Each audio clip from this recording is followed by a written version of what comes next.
something very interesting and I'm very passionate about, and that's platforms and APIs. We had some really good talk about blockchain and we had AI, and I'm now going to talk about something that is useful and some of the best practices to help you drive some of the emerging technologies on something which is extremely foundational for anything that happens today. So we have seen that from the API perspective, a huge explosion of APIs over the past decade, right? So the most important thing to understand is behind every successful product that we have today, there is an API, either one or many. And so you need to be able to focus on the APIs itself as a product, because unless you do that, the future-proofing of that product is not easy. So let's move on. So I want to give you a brief introduction of what I do, and I think somebody already did that. I own and operate all the core PayPal checkout and payment APIs, which process about 85% of all PayPal volume. So we're talking about a scale where we are doing upwards of $300 billion per year through these APIs. And I also manage the external API strategy for our merchant group, which is which APIs are going to make it to the external world, which should be, or how should they be organized, and things like that. So let's move on. Let's talk about the business of APIs, right? What is it? What is a platform? Why do we even need product managers for something so technical, right? Something that is talking and sharing just data, doesn't even have a user interface. So APIs are frankly, as I said, data sharing mechanisms. And the reason why we need product managers is because we need to figure out that if we consider APIs as product, and if you want to grow them, bring more business, bring more revenue, right? Bring more adoption, then we need product managers to help grow that, to actually consistently being able to deliver a message of what these APIs mean to your company. And in a lot of companies, you would see that APIs are the ones which are actually driving a lot more of their revenue than their standard feature-based products, right? So in our company, our APIs are targeted mainly towards merchants, towards marketplaces, towards partners, and towards developers who are going to help these merchants and marketplaces actually onboard on these APIs. So let's start with requirements, right? What happens in a day-to-day life of an API product manager? So we get bombarded by requirements and features and things from all sorts of product managers within the company, asking us to build the next best thing on the platform for them, right? Every single day. So the job of the API product manager is to actually weed out the right things out of all of that noise and figure out how to build it that very generically as a capability that can be shared with the outside world, right? Because if we actually are absent, every single feature will be built as a single API or some capability within an API, and then it becomes extremely custom. The genericity of the platform is gone. So one of the things that we do is we in fact even question, why do you even need an API, right? Is your feature something that can be built using an existing API? Is it something that I can actually extend and use it? Or do I really need to build a new thing, right? And sometimes it's a question where, we have to say no as platform product managers. And that's because, we feel that not every requirement will be met by the platform, right? Today's world where, organizations are understanding more and more that platform development is actually going to run in parallel to feature development, it becomes really difficult. In an ideal world, I would have built a beautiful platform, and then I would have started building products on top of it, right? But in today's world, it's actually going side by side. So our lives become even more difficult because, we have to support the business, we have to let newer products grow, we have to even support innovation, and we have to support the platform. How do we do all these things together, right? And at that point, it becomes really important to rationalize. To rationalize these hundreds of requests that are coming in and figure out what is the best way for us to expose these things, right? what do we build? Why do we build, right? How granular do we build, right? Do we build something that's very atomic? Do we build something that's more composite? Do we see certain patterns of usages in requirements that can be built as a single API? Do we need 2 APIs? Do we need 5 APIs? All of that is part of that challenge, right?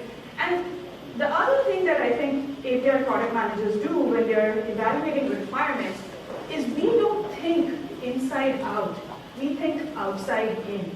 That's the very important part of having the sense of how to organize your data, right? Because in today's organizations, as somebody else mentioned before, we have tons and tons of data, right? And the first thought that comes to you is, oh, I need to build a platform. Let me just put API jackets on all my data. I have sales data, I have marketing data, I have financial data, I have user data, I have all these data. Let me just put APIs on top of all of this, expose it, my platform is ready. Well, that does not really solve the problem at hand, right? Because what we need to do is we need to first question, is that what the customers are actually asking for, right? If I have inventory data and the customer who's walking into the aisles of a shop is actually looking to get a recipe, for example, right? I'm looking at the tins and cans of tomato sauce, and you can tell me that you have an API that can tell you how many tins and cans of tomato sauce is available for this store. That's great. But you know what? The best thing will happen when I'm walking around that and you tell me through an API that you can actually use this to make this recipe, right? And that's the piece where that is the requirement that's coming in, rather than you having the inventory that is already available in the organization and putting an API on top of it. And that's where I think the product management people come in and talk about these things and try to make sure that it makes sense, right? So you can take any domain. Literally, I've worked in inventory, I've worked in shipping, I've worked in payments, I've worked in digital advertising. You can go anywhere. The point that is if you really want to build a platform, you have to break your problem domain into basic building blocks, right? As soon as you figure those pieces out, then you can keep building on top of it to actually grow your platform. And that's how you will build something that is more additive than something where you have to break, take it down, and build again. And that's very important as well, right? So the things that we're doing in PayPal, we are striving towards what we call the single integration platform for all of checkout. So we're going to have this one API that is going to work across all segments, be it a very small merchant who needs just 5 lines of code to run checkout for them and run payments for them, to somebody who's extremely complex and is running a complex marketplace with complex payments, with multiple authorizations and captures and refunds running asynchronously, parallelly, all sorts of things through a single API. And that's the challenge. That's the challenge where you have to build something which can speak simple and speak complex at the same time. And how do we do these things? And this is where API design comes in. This is where the product manager comes in and sits with various different groups to build something that's as challenging as this.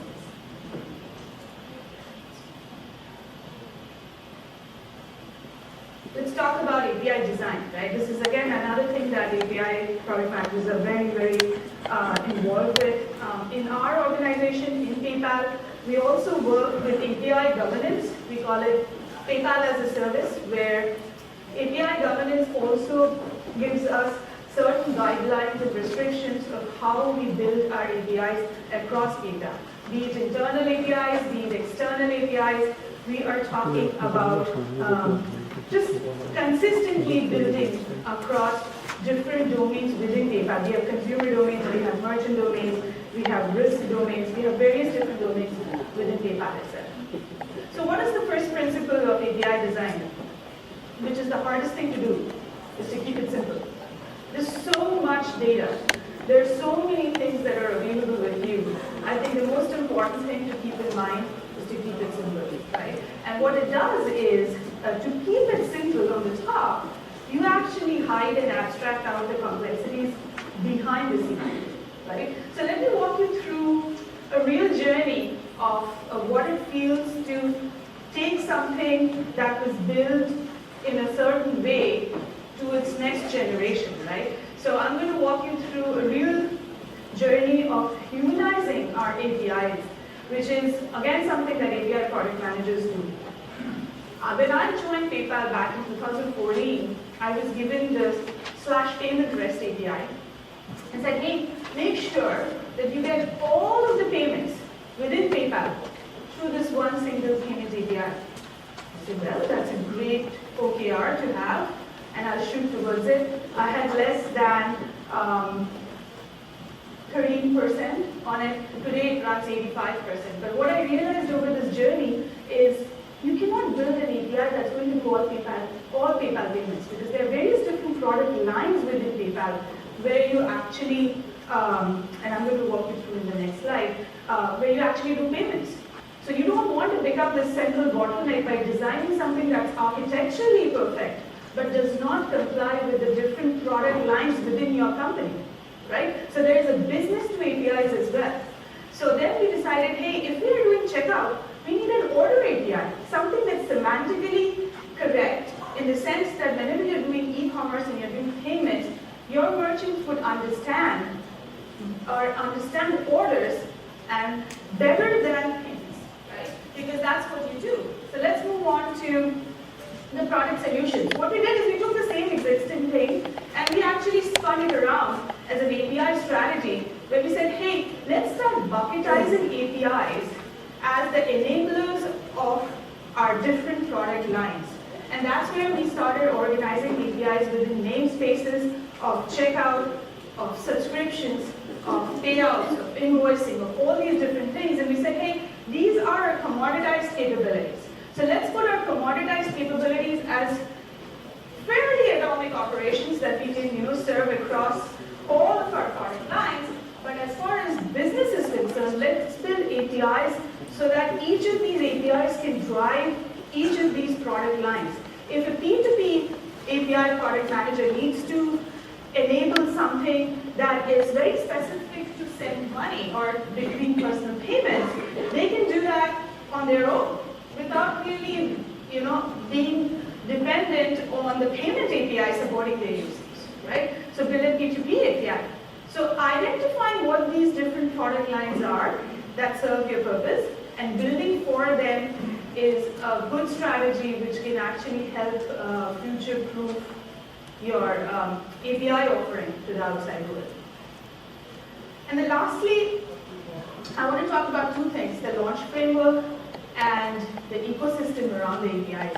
So APIs also require launch, by the way. So it doesn't have any shiny buttons and doesn't have a user interface, but it is an external API which we have millions and millions of integrations going on there. APIs are extremely high retention. So things that you need to keep in mind while you're launching these things are, again, a whole gamut of things around, whether the specifications are right, do you have it up on the developer portal, do you also have, internal training about these APIs, are you dog-fooding your APIs? You should. That's how you're going to make them, foolproof, right, before you actually take them out. So there are various stages through which an API development lifecycle goes through, out of which launch for live to site as well as GA is all dependent on these different stages. Lastly, I would like to cover a little bit about API ecosystems. Your API, just by building a capability, cannot be successful on its own. It needs a whole bunch of things around it to make it successful. And so for us, in PayPal, we have all of these things. We have developer documentation in developer portals, we have SDKs, we have sandbox environments, we have debugging tools, we have monitoring tools, we have API governance, we have maturity level within these governance, where with very specific criteria of what it takes to actually have a mature API hit the outside world, and all of these things actually make your API successful. So please think more holistically when you're thinking about building APIs. I believe that that's how your journey will be successful. Thanks.